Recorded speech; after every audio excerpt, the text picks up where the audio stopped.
Guys are now leaving. The guys are now leaving. Guys, matora maforoma enyu ose kai.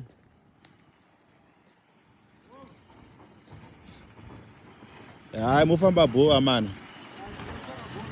Aiwa bhova mana muchengetwe mimi. Vanyanya kugara panapa ndevapi? Makashanda vakomana. Maita basa madotenda man. Mark hauling and fencing. Mark fencing and hauling.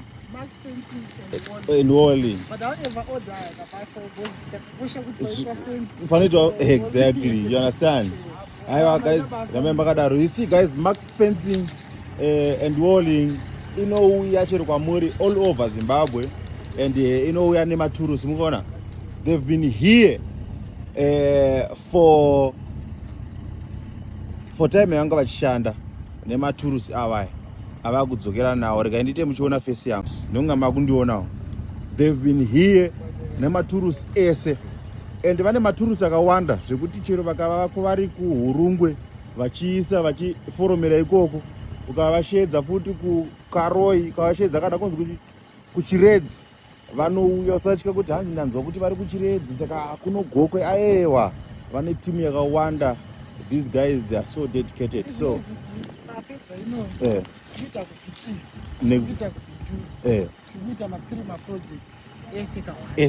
so musatombochka mark hauling and fencing kana kuti mark fencing and hauling hanzi chero zvataita as long as information yese iripo ibate panhamba dzamuri kudai kuona pascreen yapedza masports nonga muri kungoona jurawo nyika yose pose hapana kana pane buri kana rinopinda kana mbudzi. And havagumiri ipapo vanoisa mabarbed wire, mareza wire, maelectric fence, zvekare magedhi. Una magedhi panapa tiri nedambudziko remagedhi, vanosota magedhi.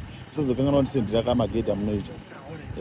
Vanoita futi magedhi, tira kuti vazotisira magedhi panapa nezvimwe zvakasiyana siyana. So yeah, thank you guys. Cheers. Mufamba bo. I will be missing you guys.